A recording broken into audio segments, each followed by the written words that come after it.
My name is Samuel, and I have to confess something that still embarrasses me. I was addicted to pornography, not for weeks, not for months, but for years. A man who prayed in church, who raised his hand in worship, who said Amen, with the Bible under his arm, but who, when the family was asleep, locked himself in the bathroom with his cell phone in his hand, soiling his soul in front of a screen. I thought no one knew. I thought it was just an escape, something normal, something typical of men. But behind all that was an invisible chain, a spiritual prison, a pact with hell that I signed every night, hidden and silent. My wife slept a few feet away from me, with the Bible on her chest, praying for a home that was already rotting from the inside, and I, feeding demons with my gaze. That's what I did. I fed the evil with every click, and the more I saw, the emptier I became. The more impatient I felt, the colder I became, the more distant I became from her. I began to see my wife as a threat, as if her light exposed my darkness. Have you ever? I've been like this, living with someone who's holy while hiding rot inside.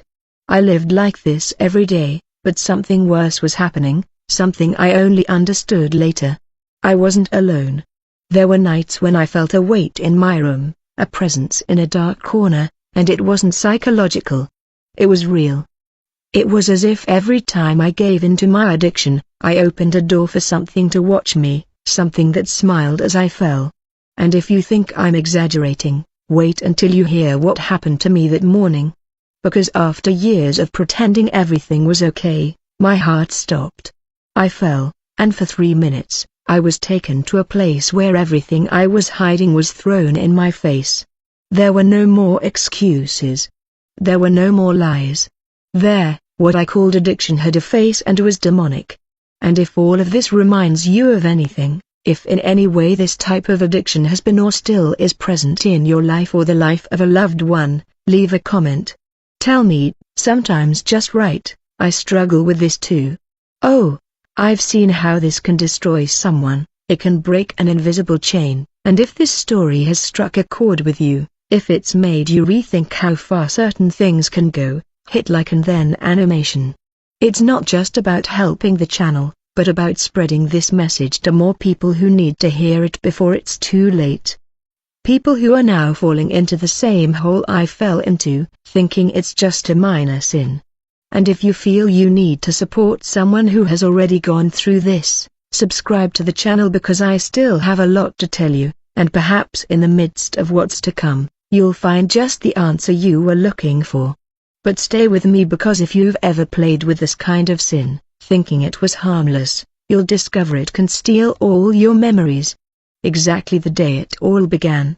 It was just curiosity, just one click, just one web page, nothing special, at least that's what I told myself. I was alone in my home office. Everyone was asleep, and there, in front of that illuminated screen in the darkness, something opened. Not only in the browser, but inside me. At that moment, I had no idea I was taking the first step toward an invisible prison. A prison that no one could see, but that bound me inside day after day, without visible handcuffs. Without bars, without fanfare, but with a destructive power that, when I look back today, terrifies me. At first, it was something spaced out, once here, once there, just to relieve stress, just to relax, while my wife didn't notice. While the kids slept, while everything seemed normal on the outside, I kept preaching. I kept singing, I kept smiling at prayer meetings, but inside, my soul began to sicken. No one knew, not my wife, my pastor, or my closest friends. But God did, and deep down, so did I. Pornography didn't knock on the door with screams or promises. It came stealthily, as if offering temporary solace, an escape route, pleasure at no cost, and I accepted it. I accepted it because it was easy, because it was safe, because no one saw it. But the price was high, and it was paid in silence. First, the emotional exhaustion, then the lack of interest in my wife, then the irritation for no reason, the distancing, the glances that avoided hers. It was as if I were slowly separating from her, even though we slept in the same bed. as if my mind was reprogramming itself without me realizing it. Because that's how it was, I could no longer focus on God. I couldn't pray. When I tried, images assaulted me like poison darts. When she spoke of spiritual things, I felt dirty, unworthy, impure, but still. I kept connecting, I kept coming back because it was no longer a choice. An addiction, a cycle, a prison, and perhaps worst of all, I believed I could control it, that one day it would suddenly stop. But that's not how chains are broken, that's not how the soul is freed. And if you've made it this far and understood what I'm talking about, if it's ever happened to you or someone you love, write the following sentence in the comments. I already knew about this invisible prison. Sometimes, just by admitting it, a key starts to turn, a chain begins to weaken, a light begins to shine inside. But what I didn't know was that that innocent website, that hidden click, was just the initial invitation. What was behind it was something much darker. And the first time I realized it was in the most terrifying way you can imagine. At first, it was almost imperceptible, small changes, almost invisible to the eyes of someone who has lived with her for years, but I knew it, I felt it. Every night, when I returned to the same room where she slept peacefully, the weight of my guilt mixed with a tiredness that didn't come from my body, but from my soul. The desire was no longer the same, not because I had changed, on the contrary, I was still the same strong, sweet, and faithful woman, but because my gaze was contaminated. It had fueled a type of pleasure that distorted reality, distancing me from her, making me compare, criticize, and despise. Without realizing that it was pornography that was corroding my marriage from within, I began to avoid touching her. Kisses became protocol, superficial conversations. And when she tried to get close, when she wanted to pray with me or simply share her heart, something inside me closed up. An inexplicable irritation. A discomfort with her lightness, with her purity. It was as if her clean, true spiritual presence revealed even more of the dirt inside me, and I didn't know how to deal with it. Instead of confessing, I hid. Instead of opening my heart, I attacked. I began treating her coldly. I distanced myself emotionally. I made excuses for not being home, and even when I was, it was as if I wasn't there. She noticed, of course, that she was, but she didn't say anything, she just prayed. It hurt me even more because every time he knelt down, every time he saw that Bible, that silent tear rolling down my face felt like I was facing a mirror showing me exactly who I was, not a man of God, not a faithful husband, but an addict. Hiding behind a Christian facade. The worst part was that he never accused me, never raised his voice, never embarrassed me, and that made it even more unbearable because his patience shamed me. His love humbled me, and instead of breaking me, I hardened, became rude, distant, cold. The silence between us grew like an invisible wall, and every time he said, "Okay," the lie grew stronger inside. If you've ever experienced this emptiness at home, this distance that has no name but hurts like an open wound, write here in the comments. The silence also screams. Sometimes it's this kind of phrase that connects stories, that gives someone the courage to acknowledge what's still hidden, but no matter how hard I tried to hold it together, something inside me was already starting to crumble, and what happened next was the first sign that there was something much darker. Behind what I imagined. It was late, the house was dark. I had just turned off the living room television. Another night wasted in silence, pretending everything was under control. I walked slowly down the hallway, trying not to make a sound, but I stopped dead in my tracks when I heard a muffled sound coming from the bedroom, a whisper. A broken voice. I approached and realized it was her. My wife was on her knees, praying. It wasn't a pretty prayer, one of those we learned to repeat automatically. It was a cry, a clamor. It was as if she were giving her own heart with all the strength she still had left. And the hardest part of all was hearing my name. In 1960, amidst that clamor, Lord, I don't know what's wrong with her, but I feel distant, cold. With a heavy heart, I don't know what's behind it, But you do. Deliver him, Jesus.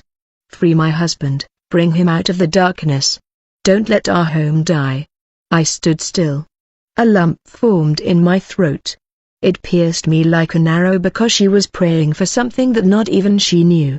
Certainty, but I did know exactly what was holding me back. I knew what I was doing in secret. I knew what I was nurturing in the darkness of my mind, and hearing her cry out with faith, with pain, with love was like a punch to the soul. But I didn't go in, I didn't hug her, I didn't confess. I returned slowly, like a coward, shielding myself in my pride. I went to bed, pretending to sleep, and when she returned to bed with red eyes and her face still wet, I turned to the other side because I didn't have the courage to face her. The silence between us that morning was more deafening than any argument. There, I understood something. Hell doesn't begin after death, it begins here when we turn away from everything pure, true, and spiritual. And that night, without her knowing, my wife lit the first candle inside the dark cave where my soul was trapped. Have you ever heard a prayer like this, one that moved you in a way no one else has? If so, comment below. I heard a prayer that tore me apart. Inside, sometimes, it's this kind of memory that God uses to heal, and the strangest thing was that after that night, something began to change, not in the marriage yet, but in me. But what would come next would show me that I was dealing with something much darker than a simple addiction. After that night when I heard my wife pray for me, something began to change, but not in the way I expected. It wasn't repentance. It wasn't conversion, it was restlessness, a growing discomfort. At first, I thought it was just guilt, but as the days went by, it began to take on a strange, almost living form. I began to have nightmares, and they weren't ordinary dreams. I would wake up in the middle of the night sweating coldly, my heart racing, as if someone had shaken me hard. And the most disturbing thing was that almost always in my dreams, there was a dark corner in the room, a place where the light didn't reach, and inside that place, a faceless presence, voiceless, but with eyes that watched me. I couldn't see them, but I felt them, and it was as if everyone knew about me, my desires, my lies, my weaknesses. I started avoiding that corner of the room. Even when I was awake, I would walk around it. I would turn on the light, lower the volume on the TV, do anything to avoid feeling that it was still there. But the feeling wouldn't go away. Sometimes I would be alone at home and feel a shivers ran down my spine as if someone were behind me. Other times, I had my phone in my hand, about to return to that innocent website, and I felt such a strong pressure that my hand trembled, and then I realized it wasn't just desire, it wasn't just a man's curiosity, there was something spiritual pulling at my soul. A silent but active force. Something that didn't just want my attention, it wanted my destruction. It was as if every time I gave in to pornography, I opened a door, and on the other side, there was someone waiting, someone who smiled every time I fell again. Do you know what scared me most? Realizing that this all started right after my wife's prayer, as if the light of her prayer had disturbed the darkness I was nurturing, as if the war had begun right there and I was the battlefield. Have you ever felt this? That feeling that there is something spiritual behind what seems like just a habit? If so, comment below. I felt it wasn't just desire, it was spiritual. Your experience could help. Someone who still struggles with this alone and doesn't stay there because there was a night when all of this stopped being just a feeling. I saw it with my own eyes, and that's what I'm going to tell you now. As the oppression grew in my house and my heart hardened more and more, I continued to feed that addiction like someone feeding a monster, alone in my room in the middle of the night with the lights off and headphones on. That's where I thought no one could see me, that it was just me and the screen, which was alone again, just a few minutes. But that night, something happened that to this day gives me goosebumps. Just remembering it, it was around 2 a.m. My wife was already asleep. I got up slowly, put my phone on silent, and approached the living room sofa. The same ritual as always, I opened the browser, accessed any website, chose a video, and started playing it, but in the middle of the scene, suddenly the screen froze. At first, I thought it was I just waited for the connection to load, but the frozen image began to distort. Little by little, the colors darkened, and the facial features of the woman in the video began to distort. Her eyes, which had previously been looking elsewhere, turned directly toward me, and then it was as if everything around me disappeared. Her eyes, or rather hers, stared at me, cold and dark, lifeless, but full of a kind of awareness, as if they knew I was there, as if they had been waiting for me. My body froze. The sound cut out, and for an eternal moment, the face on the screen transformed. Completely, it wasn't human, it was a demonic face in disguise, emerging from the pornography to reach me. That creature looked at me with hatred, as if to say, "Now you're mine." I threw down my phone, shaking. I turned off everything. I turned off the Wi-Fi. I left the room as if I were fleeing a fire. The air felt heavy. I felt as if something had entered my house, as if it had gone through the screen, as if it were here now, watching me. That night I didn't sleep. I sat on the floor of my room, afraid to even close my eyes. It was as if I finally realized this was never just a habit, it was a spiritual trap.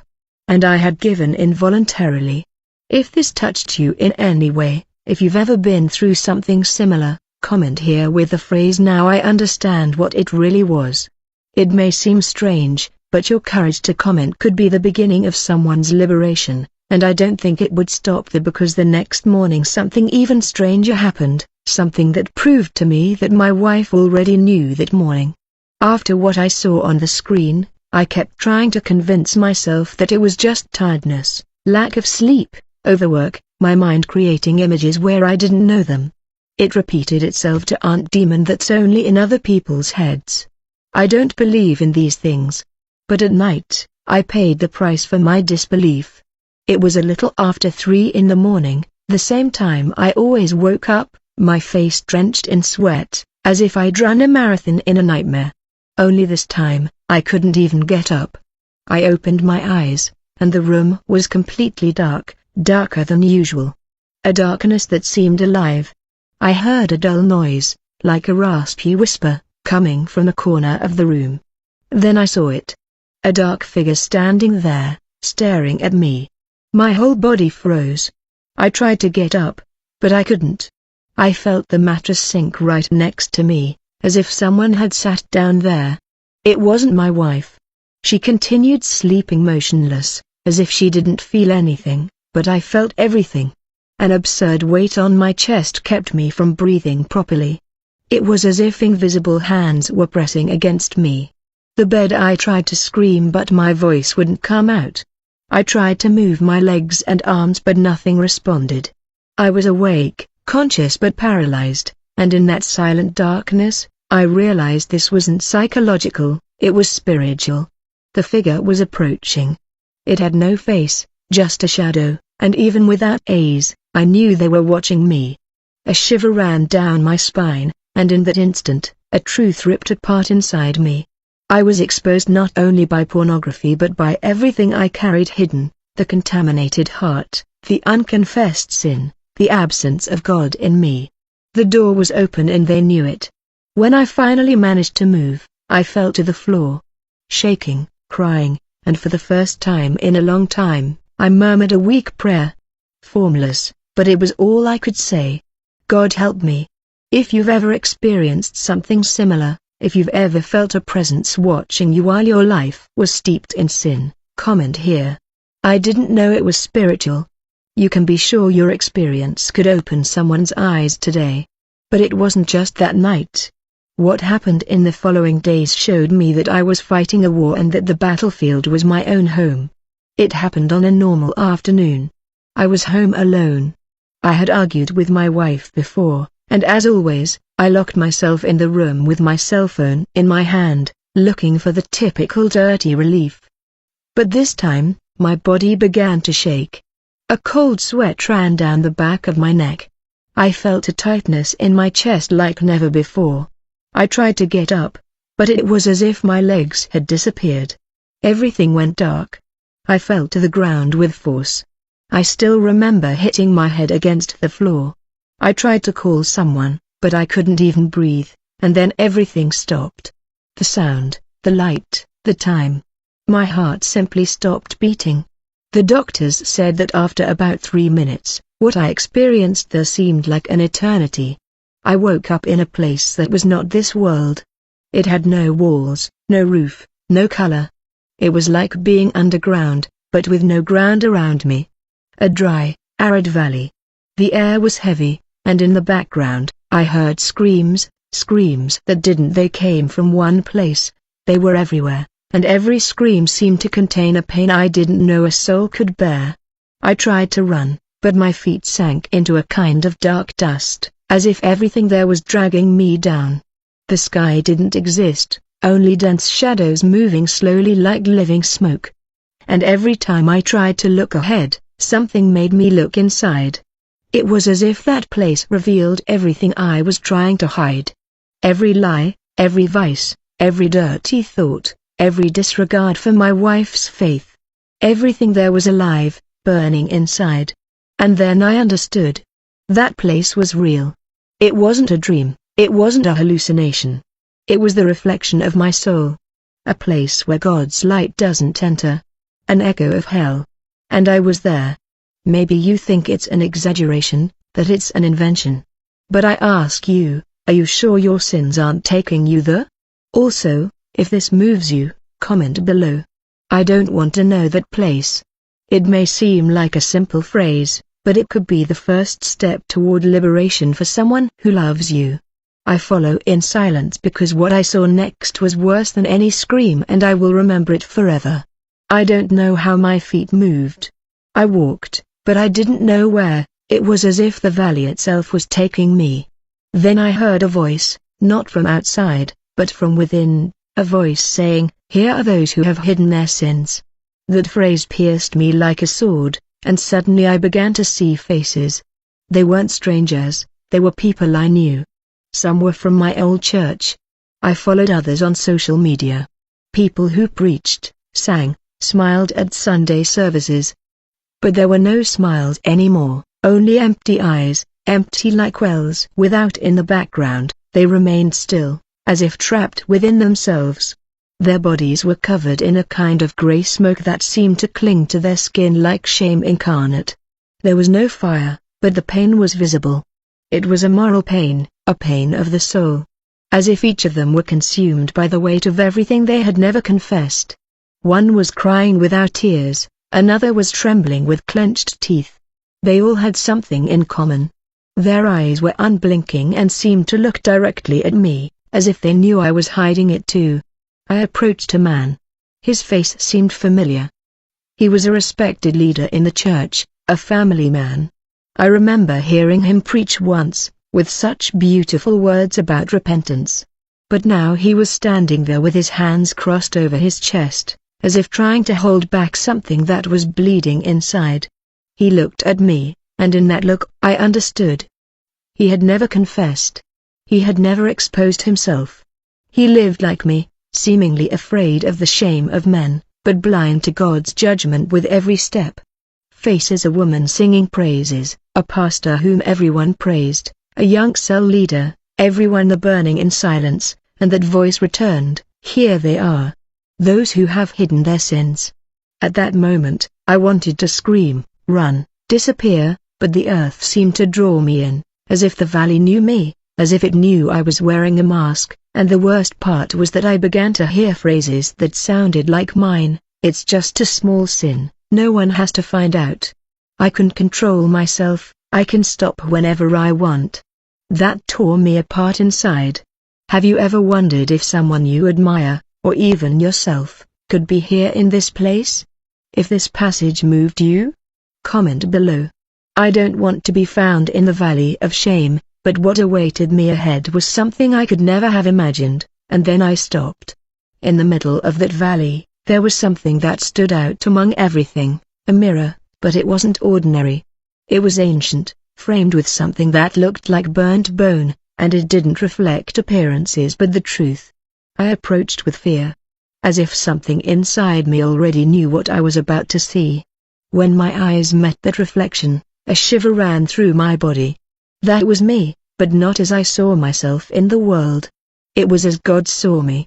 My face was pale, my eyes dull with deep dark circles, and my skin blackened by something that felt like coal and shame. But the worst part was the chains tied to my chest like sharp claws digging into the flesh of my soul. Chains with names: occultism, addiction, lies, pride. I wanted to look back, to flee, but the mirror wouldn't let me. It was as if I were alive, as if it were forcing me to see the rot I'd carried for years, even when I went to church, even when I preached, even when I pretended to be okay. Then I heard it, not just any voice, but hers, firm, full of pain but also authority. She said, "While you thought everything was pleasure, hell was watching you." In that moment, everything made sense. Those eyes on the screen, that presence in the room. The nightmares weren't just flesh, wasn't just impulse, it was spiritual. It was a pact, it was an alliance. Sin wasn't just what I did in secret, it was what connected me to a realm that pretended not to exist. And the most terrifying thing was that every time I said just one more time, I tightened those chains even more. Every click, every impure thought, every lie I told my wife and myself was a contract signed with hell. And now I saw it all. And have you ever stopped to really look at yourself? Have you had the courage to look in the spiritual mirror? If this moment moved you, write here in the comments, "God, show me who I really am," because this prayer can be the beginning of your liberation. But the most shocking thing was yet to come. I still didn't understand why God had brought me there until I looked to my left and the voice was getting closer. It wasn't just firm, it was sacred, it was just, and it cut like a sword. It didn't scream, but its presence crushed everything. I trembled and heard with complete clarity, "You have given your eyes to the enemy." I froze. I tried to justify it. As always, Lord. It was just an image. I never touched anyone. I never cheated. But before I could finish, the memories began to appear before me. Not as thoughts, but as scenes projected there around me. Every click, every search, every mental repetition I made in Soledad, every time my gaze strayed and fueled fantasies while saying that everything was under control. It was as if hell had recorded everything from the beginning. And I saw the faces of the women I had desired with my eyes, faces I didn't remember. And behind each one, shadows that fed on my weakness. And in that spiritual tribunal, I understood my record was my contract. Pornography wasn't just a bad practice, it was a door, an offering, an altar built with eyes, and hell accepted every sacrifice. You have consecrated your eyes. You have sealed your soul with an unholy desire. You have renounced purity and you have lied to yourself, said the voice. When you denied it was sin, you agreed to be a servant of something that hated you. I cried for the first time. I truly cried, not out of fear, but out of shame. Because while my wife prayed for me, I hid while my children held me up as an example. I was a slave to images. Even though I said, "I am of God," my actions said otherwise. There, in that judgment, I realized something I had never understood. Hell doesn't accuse with lies, it accuses with truths that one has tried to forget. And if this touches you now, if in some way this exposes something inside you, write in the comments, "God cleanses my story." But even in that valley, something even more devastating than all of them awaited me. The revelations, one broke my heart in a way I will never forget. In the midst of that tribunal of pain, something unexpected began to happen deep in the valley, amid screams and shadows. A voice pierced the air. It wasn't an accusation, it was a prayer. A prayer that pierced the darkness like a ray of light. A familiar voice, trembling, fragile, but full of faith. It was my wife's voice. She said, "Lord, save him, even if he doesn't ask. Free his heart. I know there is still salvation."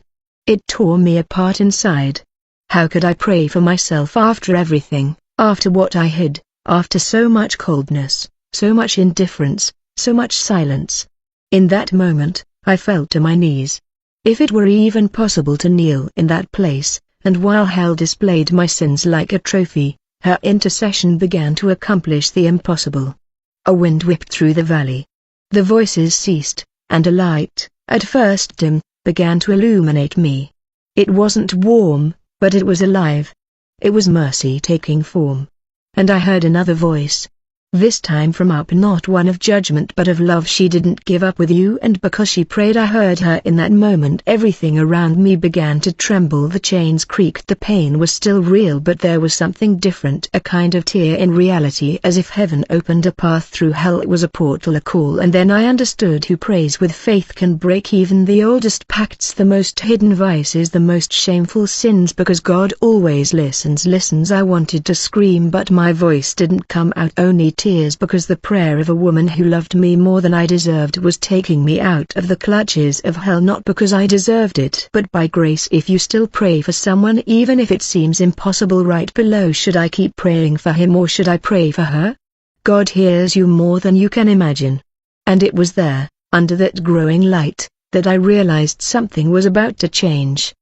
But what came next was deeper than any hell. I woke up with white lights on the ceiling.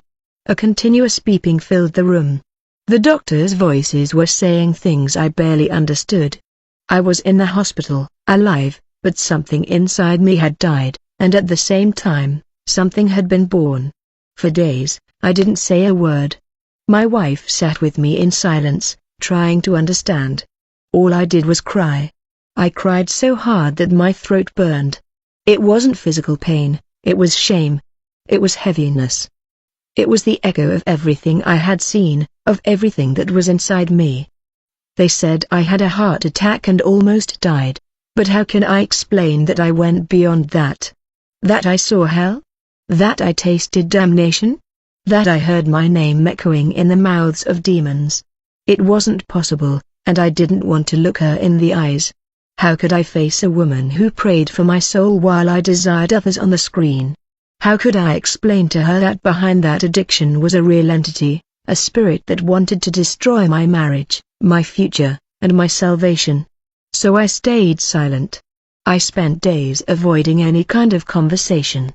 I refused to touch my cell phone, even avoiding the mirror, because I knew that the vision of the man in chains, with darkened eyes and a dirty soul, was still me inside. My wife, not understanding what was happening, cried with me. She didn't know what she had seen, and yet she was still there. I remember one morning when I woke up, went to the bathroom, and looked at my hands. I asked in a low voice, "Lord, why did you let me come back?" Perhaps those listening to this right now have already felt something similar. A weight that no one sees, a sorrow that screams in silence. If so, comment below. I know what it's like to feel this way. You are not alone, and it's not the end yet. Because even when everything seemed broken, God continued to write a new story in my life. It took me days, maybe weeks,